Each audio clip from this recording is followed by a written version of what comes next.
On this episode of Star Trek Universe, we are talking all about Discovery 409, Rubicon, after these messages from our mystery sponsors.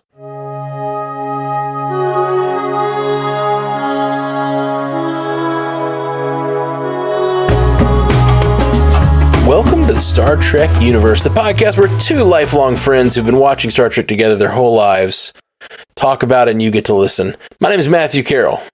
I'm David C. Robertson. What is happening, my friend? Man, we've had some weather. Yes, we have. You were supposed to be on our Peacemaker episode earlier, and then I called you. I was like, hey, you ready to get on that episode? And you're like, I'm sheltering. I'm like hiding in my basement. No. I was out. I was not even at home. Oh, where were you sheltering then? I was at Publix. Oh, wow. That's some sheltering right there. Yeah. That's wild. It got a little real. I had a prescription. Oh, to pick up? Yeah, and then the shit hit the fan. Dang. Yeah, I was driving back from Dallas to Birmingham, Alabama today, so I drove 10 hours, and the last hour or so of the trip, as I pulled through Alabama, I kept getting alerts on my phone of like, tornado warning, tornado watch, flash flood warning, and I was just like,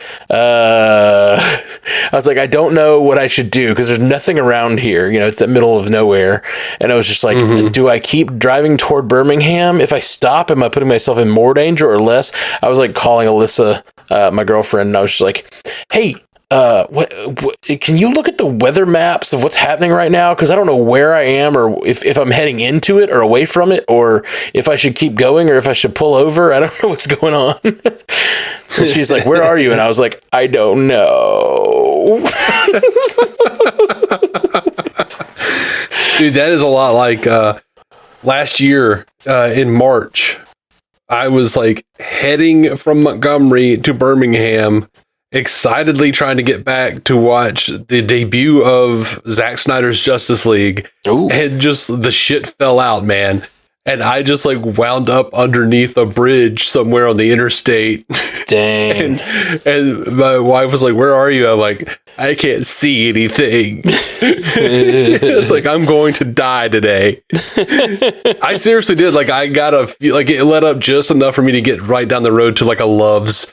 And then I was like sheltering at a Love's, waiting on this horrible storm to get out, while like sitting there with headphones on my phone, watching like the pre-show thing, like the little live pre-show with Kevin Smith for Snyder's League. That's funny, man. Yeah, I was, yeah, it's crazy. You're out there on the road, and there were a lot of people on the road. So I was like, I guess if there's something really bad, I guess more people would get off the road. I don't know. I guess, or maybe I'm being a lemming here. I don't know, man. Did you know? I heard this recently. I don't know. Check if it's true or not. Lemmings don't run off cliffs together. That's like not a thing.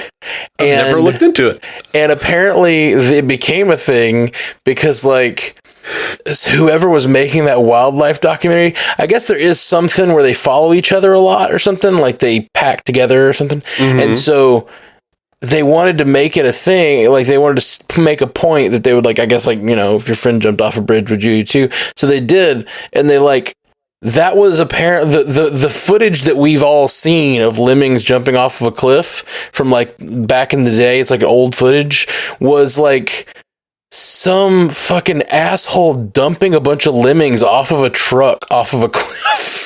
Oh my God. I've never seen that footage. I have not substantiated this. This is some like, I trusted the source. It was some like,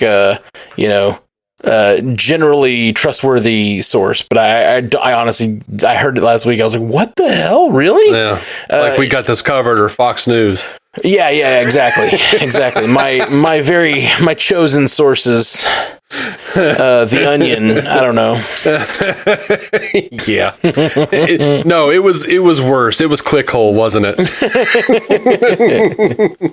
But no, I have seen that footage, like back in high school, some documentary that's like talking about lemmings falling off a cliff, and like apparently that footage is like BS. I don't know. I'm gonna have to look into it. It's probably the reason they have to put up things on movies now. No animals were harmed in the making of this film. Oh yeah, there's a lot of that shit in the old days, man. They didn't have those warnings were not all the rage. Just dump them out of a truck. We're trying to save the kids of America here. Yeah, I don't know what they were trying to do. Anyway, I need to look into it because right now I'm just spreading misinformation. Yeah, possibly. whatever possible misinformation.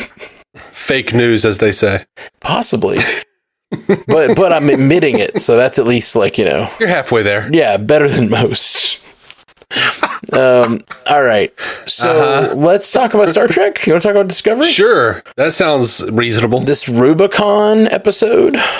Crossing the Rubicon, man. Point of no return. Mm-hmm. What and Tarka forced their hand into crossing it this episode. If you're watching this in the distant future, this is the episode where Book and Tarka are trying to destroy the DMA, and the Discovery crew is trying to stop them. And we have the return of Nan, who has a new breathing apparatus, which was cool. And she's a security officer now, and she's put in charge of making sure Michael pulls the trigger if she needs to, even though she has the personal connection with Book. Taking over the mission if she seems compromised. I thought this episode was super fun Star Trek. Like, it reminded me of the old days of the submarine battles that is so much fun in like Wrath of Khan or whatnot. But updated and like obviously better effects and better like time, more modern timing and stuff. I just really enjoyed it. It reminded me a lot of those. We haven't had just like a ship versus a ship, and like the old days, like when it's not always.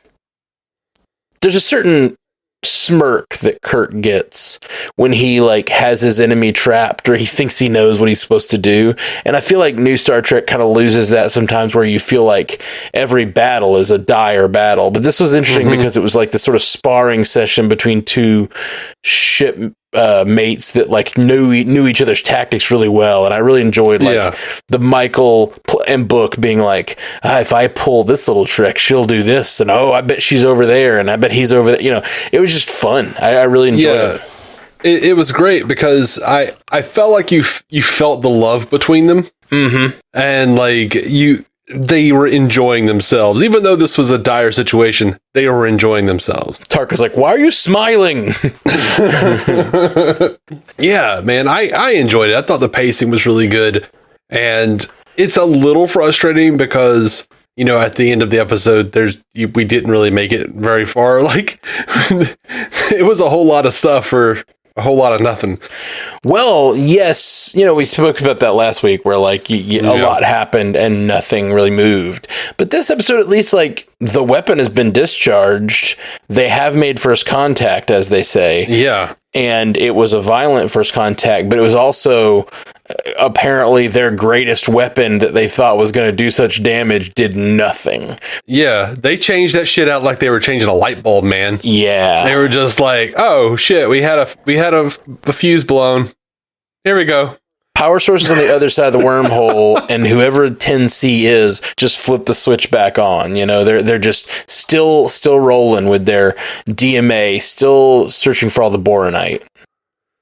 I loved it. I loved that. Like, that was just great like twist. It was frustrating, but I feel like in a good way. Yeah. Like, we were about to square one, but oh my God, we're about to square one. All of that. It has a great science fiction feeling of a lot of the like Twilight Zone episodes where like it's just like, we're just still trapped. There's no getting out of this.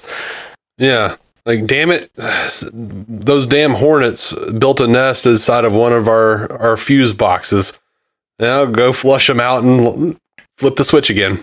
I mean, my damn. Yeah. So whoever 10C is very powerful. And, Tarka is the best shot they had, and they chose not to take it. And Tarka went rogue, took the shot, and it still did nothing to interrupt their plans.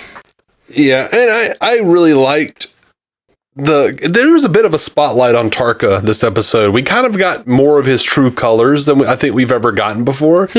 While at the same time, like, this is a completely viable complaint that I've seen for this episode about how Tarka is a really dumb guy, because even though he's really smart, people say like, oh man, he created a defense mechanism that uses programmable matter to destroy an invasive force, but he doesn't give it an off switch. So once it started, but to me, yes, that's dumb, but to me, that's also like so Tarka. Like, that was like a perfect representation of Tarka. Dude is so reckless. He has no foresight. He's so sure of himself. He's actually a detriment to himself. Well, there's also another way to look at that, too, is he's on a ship with a guy he knows will pull punches. Mm-hmm. So he set up a defense mechanism that he can't pull. So if Book wants to pull that back... That's a good point, man. Yeah, like, he's just like, no. I'm not pulling that. See, I was seeing it as like, tying into like him trying to destroy the DMA, for his own gain without realizing or without caring, hey, this could go sideways real easy. Yeah. Yeah. No, that's definitely a fair point, that he could he's just like not thinking things through, not giving himself options. He decides on a course of action, and that's just the action he will take. He doesn't give himself multiple options, because he thinks whatever he decides is going to be right. And in both of these cases, that was not the case. Except I do think there's a case you made that he made that decision because he's like, yeah, Book will take this programmable matter back if I'll let him. So I'll just set it up so that he can't stop it. Yeah, it is a good point. Thank you. But I dug it for the reasons I said. Mine's more thematic. Mine's more logical. What are we arguing about? They both work. Yeah, they do. Why can't it be both? I loved that we got Nielsen and Reese and Bryce all arguing over what they thought should be going on. And yes, Saru kept stomping him down and but I love seeing character interaction and actual depth, some modicum of depth to these other bridge crew members that we get so very little of. Well, it's just nice to see that what Book is, the course of action Book is chosen is not so off course that the normal people of the Federation look at him and think he's crazy. It totally makes sense to want to stop these people at all costs. They're just the 10C is destroying so much of their galaxy. It's totally viable option to meet them with force, but it could, you could easily see this where it's it's just a rogue and we're all good soldiers. And it's, I just like that Discovery decides to flesh out the crew in a way that everyone is a real person that agrees or disagrees with the captain's decisions, With this episode, yeah. Normally we don't ever hear from these people. True. It's really aggravating. Well, I think that Discovery, more than most Star Trek, is better about letting the people on the ship have disagreements. But I agree with you, having nameless characters who are just on a little, side mission arguing about the captain's orders, that's pretty bold and pretty neat choice. Well, they have names. They've had a few lines over the last 4 years. I don't know them. Therefore, they don't exist. We didn't get an episode dedicated to one of their cats, so there's no Data's Day here. No. But yeah, great episode. I just can't wait to see what who 10C is. Like, I'm ready to find out, like, who is the man behind the curtain, who is the man behind the wormhole. I was talking to Stu Little, and our listener. Yes, one of our listeners, Stu. One of our 3 listeners. And so people know that is a joke. We do have, there are hundreds of you out there listening, and we love you. But yes. It's funny because Stu is the one who's written in multiple times, so he is our listener. Yeah. He's our one listener. Right. And he was basically saying he was thinking that the 10C would just wind up going like, "Oh, cool! we didn't know we were doing all this. Let's stop this." And I'm just like, dude, I really hope they don't go. I hope the 10C are just like, I don't care. Like, I want to see the big battle. I want to see, them dealing with these forces that are like so far beyond our imagination. But I get the feeling, 1, we won't see the 10C, and 2, that it'll all come down to an inspirational hope speech from Burnham broadcasting into the freaking galactic barrier. And the DMA will disappear. Yeah. And hope will be restored or whatever. Yeah, it's possible. I'm hoping they do something a little more interesting. Mm-hmm. I do think you're not far off. I think that we'll get, some sort of interaction with them. They have to make some sort of overture to them and prove themselves worthy of saving and prove their universe worthy of saving. But even communicating with a species at that level of sophistication is going to be difficult. And I don't even know if, I think of like the wormhole aliens and these different species we've known in the course of Star Trek that are so far above humans that they exist beyond our knowledge. And how confusing and hard and metaphorical those episodes often get. And I'm really curious if that's what we're heading towards. Are we heading towards telepathic communication, that's going to be confusing as hell, the wormhole aliens? Or are we going to, find aliens that are a billion times, are we going to expand out and see that our galaxy exists in a petri dish? Or is it going to be like the original series where it's like 5 brains in glass jars that are like, in our galaxy, shit got too real, so we came to yours as brains. And our brains need boronite. And the last episode of the season is called The Boronite Brain, and that's very much an original series episode. I love the original series. I'm not saying I don't. If you're a new listener, it's my second favorite series, and it really is tied with DS9 in a lot of ways.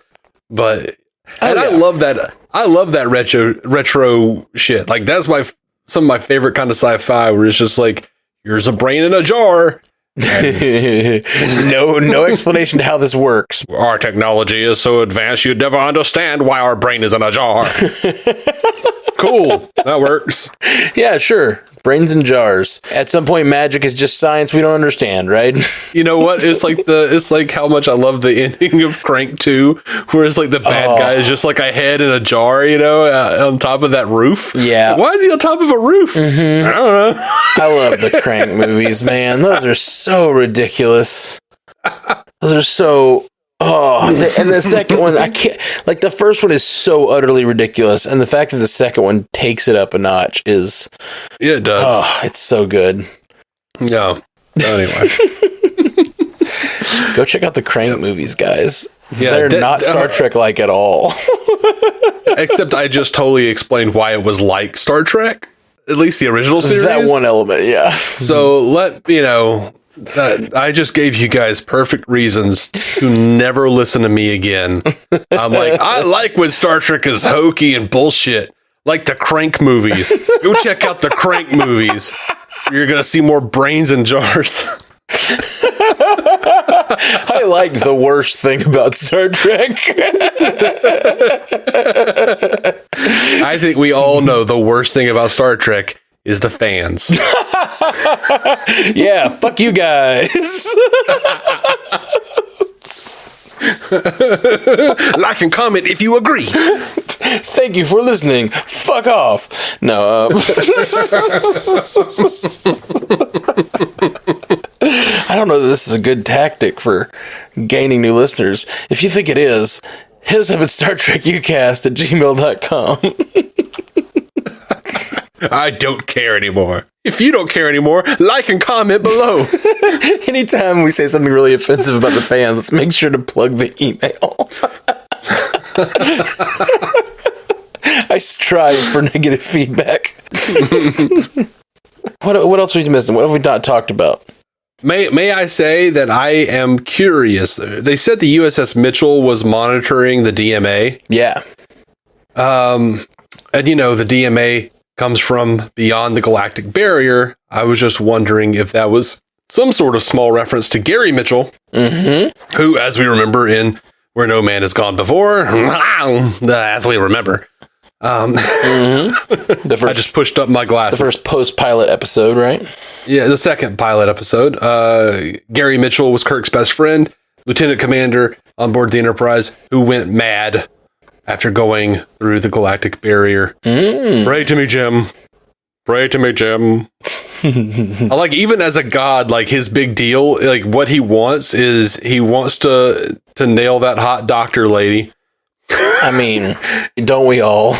And then he wants to put his best friend in his place. Yeah, I'm gonna make you kneel to me, you jackass. So it's like, man, you're a petty god. What does a god need with a starship? Yeah, I want to get that intergalactic tail. What does a god need with a hot nurse lady? What does a god need with Hot Lips Houlihan from the MASH movie?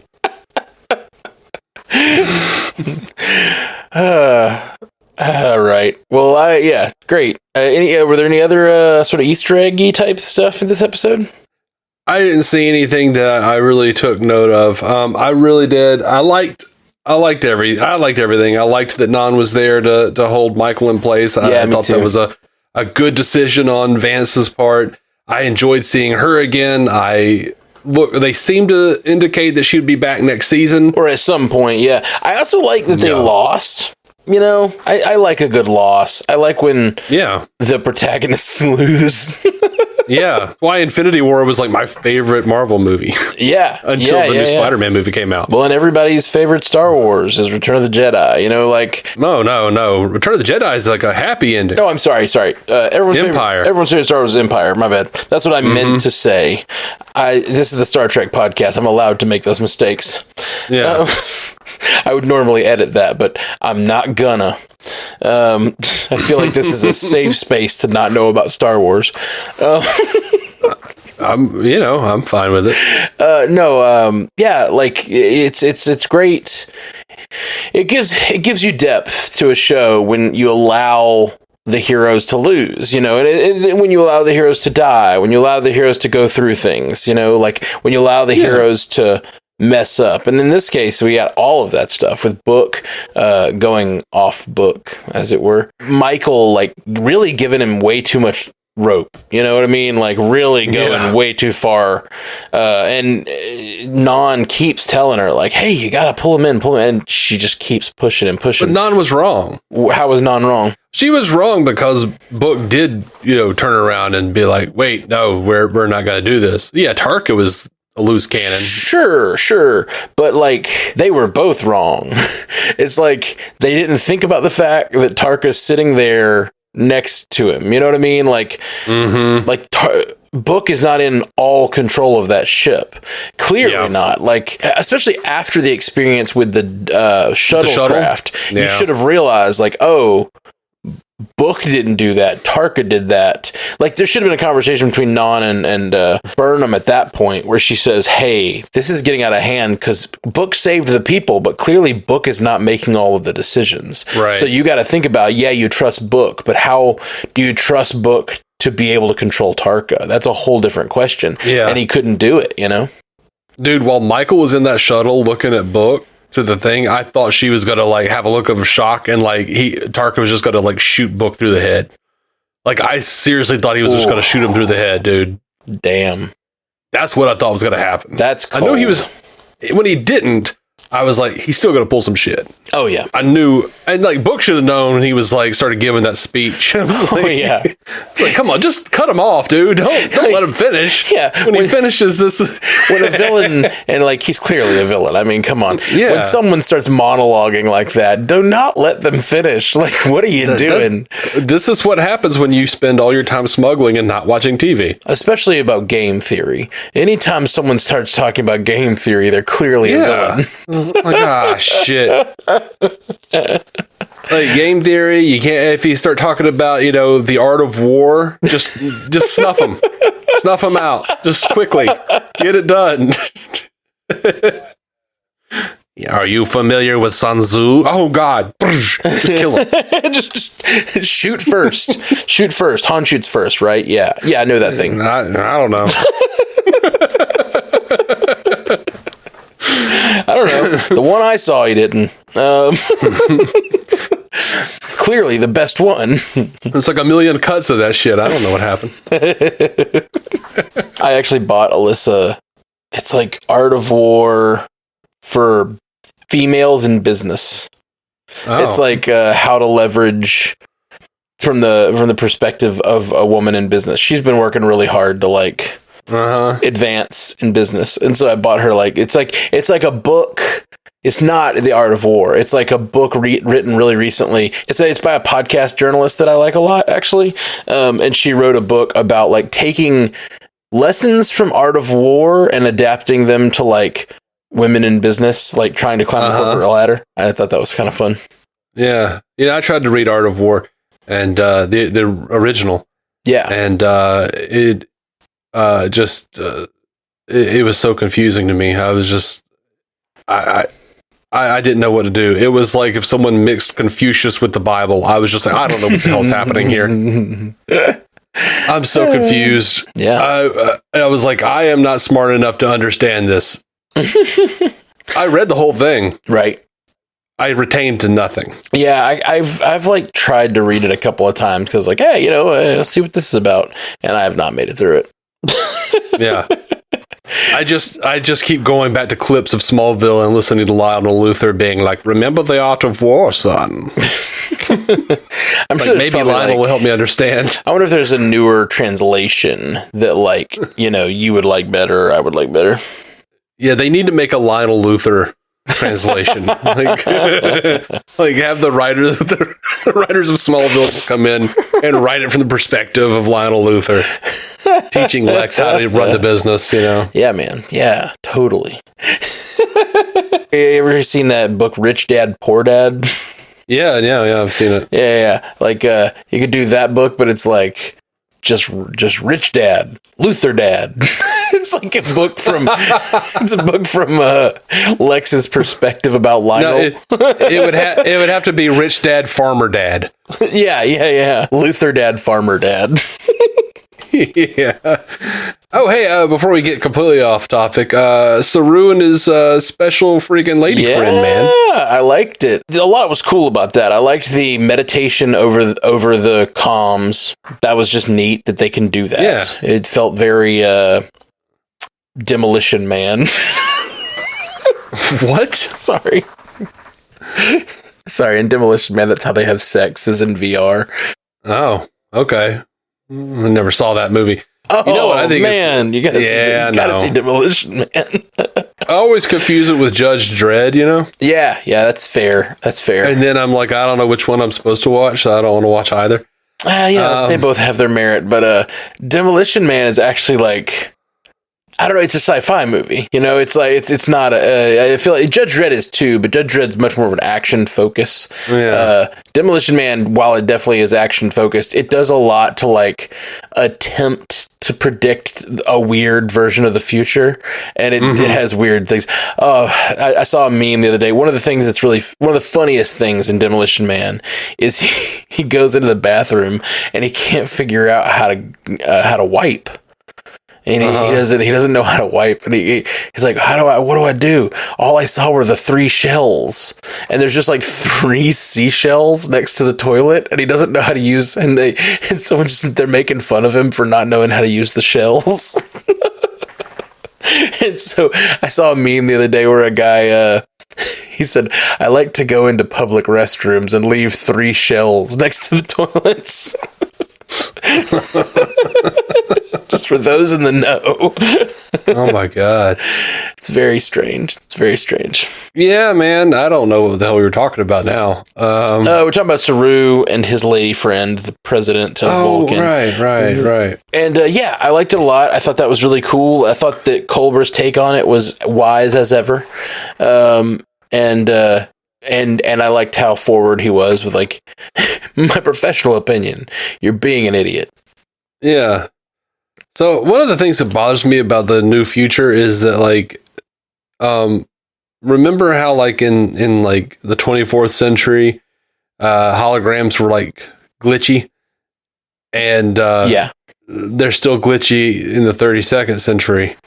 And I'm like, yeah, all these technological advances, you guys can't figure out how to, like, stop the holograms from glitching every few seconds? I'm pretty sure it's just to let us know this is a hologram. I think that's exactly my take on it. It's like to let you know, because this is definitely less glitchy than the 24th century or whatever. Like the ones that we saw on Discovery the last few seasons have been very like, oh, look how hologrammy it is. Once she settled into doing the meditation, that's what I thought was so neat. It was like they were right there in the room together. They were touching hands. Yeah. They're clearly, like, have established ways to communicate with no latency, and they can touch each other. Yeah. You know, Sarek was, like, seeing Michael from, like, across the freaking galaxy from systems away. He was listening to her head. Yeah. You know? Yeah. But that was just through telepathy, which is insane. I feel like that was a huge expansion of the Vulcan mind powers. Well, you know, Spock is only half human. In the original series, he controlled this dude's mind by mind melding with a rock. Yeah. Like, he was like, just had his hand up on the rock, you know, and he was like telling this guard, hey, do this thing. So, I mean, he's only half human. Half Vulcan, you know? Yeah. So, just to get you on the record, anything else about this Discovery episode before we move on to our last 5 minutes where we always just talk about something completely different? I feel like that's been this whole episode, kind of. What? We've mostly focused on this episode. Little demolition man here and there never hurt anybody. Yeah, just, you know, just a sliver of the old demolition pickle. I think I'm good. I enjoyed this Discovery. I like it. Yeah, man. And I can't wait to see who the 10C is. Like, that's like my whole thing. I'm just like really excited. I feel like we've treaded water a little bit for the last 2 episodes. They've been good, fun to watch, but nothing major's happened. I am very specifically not looking forward to seeing the 10C because I don't think they're going to be anyone we recognize, and I don't even think we'll see them. Oh, I don't think they're going to be anyone we'll recognize either. I hope they're not, in a way. I hope they're someone that breaks the whole Star Trek universe open. Like, what kind of connection can we have to outside of our galaxy? We've just never had that before. We have. Doomsday Machine comes to mind almost immediately from the original series. Right. You know, those were like the giant blunts in space, you know, if they created those things. Sure. Yeah. There could be connections like that. What I mean to say is not that we've never seen anything from outside the universe. Clearly, we've crossed the galactic barrier before and, you know, in these various ways. And a lot of times it's been like single episode stuff. Right. If they make contact with an alien outside of our galaxy and it becomes like a stable form of contact. That's what I mean, is like we now like are able to explore and get to know like a species from outside of their galactic experience completely, you know? I'm always very torn because, you know, I'd love to see freaking, you know, Lazarus or something, you know, or his people, or you know, maybe offshoots from by any other name, aliens from the Andromeda Galaxy. Sure. Or, something from the original series or Next Generation or something where they went outside the galaxy or was somewhere else. It's likely whatever they do will have some sort of Easter egg to that, if nothing else. I would love to see that, but at the same time, I'm like, man, that makes the universe so small. Right. You can't please me. That's the trick. That's the trick. And I think that's what secretly everybody's starting to figure out. Like all these studios are starting to figure out, you actually can't please the fans. Right. Well, the better of us are self-aware. Sure. You can't please the fans completely. What you can do, though, is make a good story.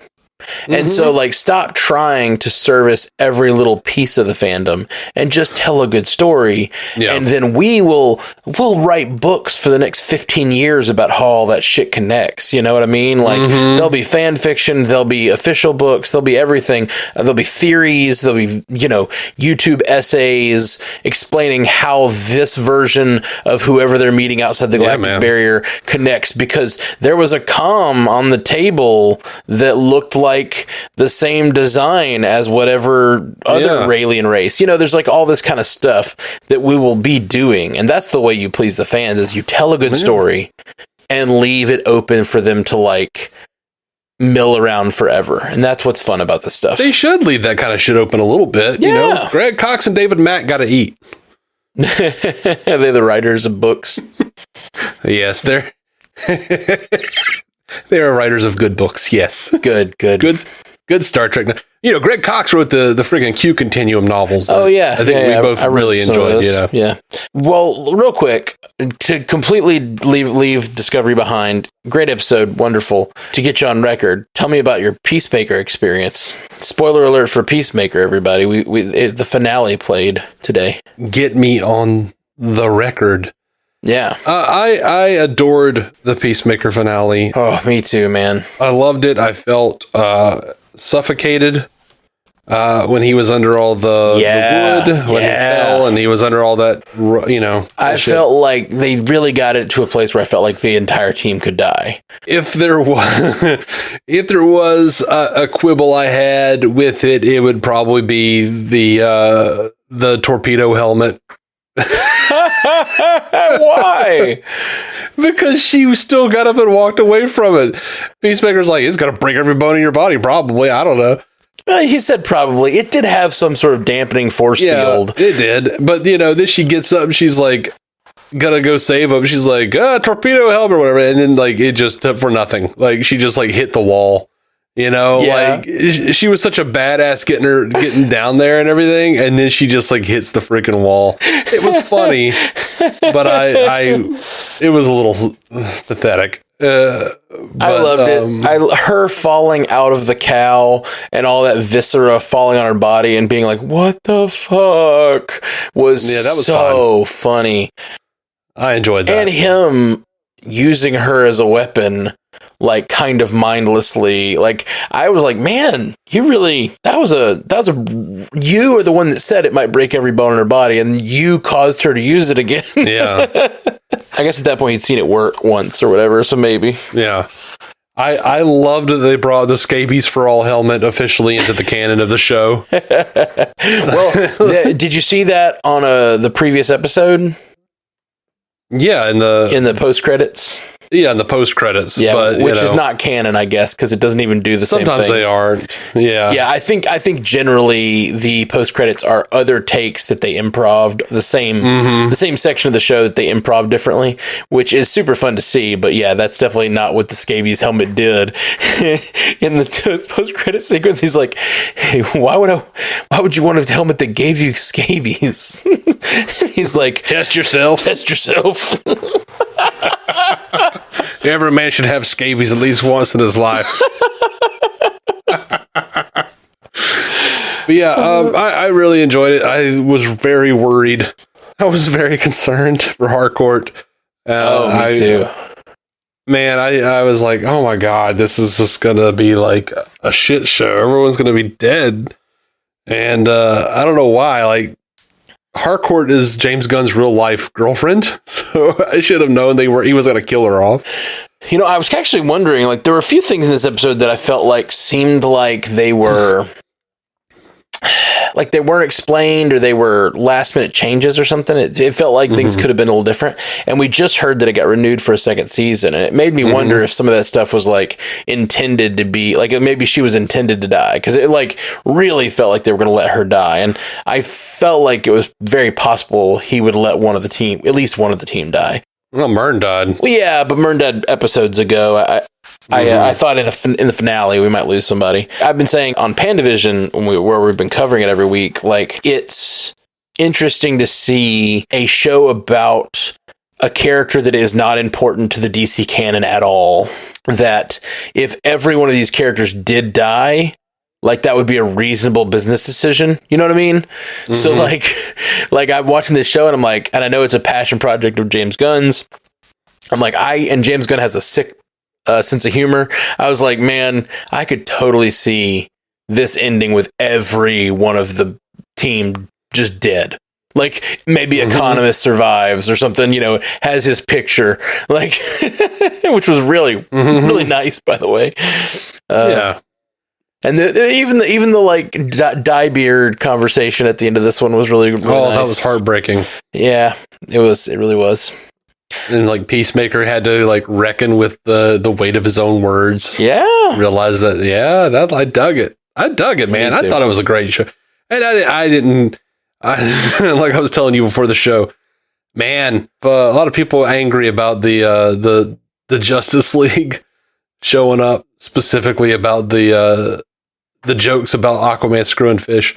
I loved it. Me too. We learned that Jason Momoa was in on it from the get-go, was down for it, loved the joke. And then after they filmed it, Ezra Miller heard about it and was like, can I please be on the show? And they shot Ezra Miller's bit on the Guardians Volume 3 set.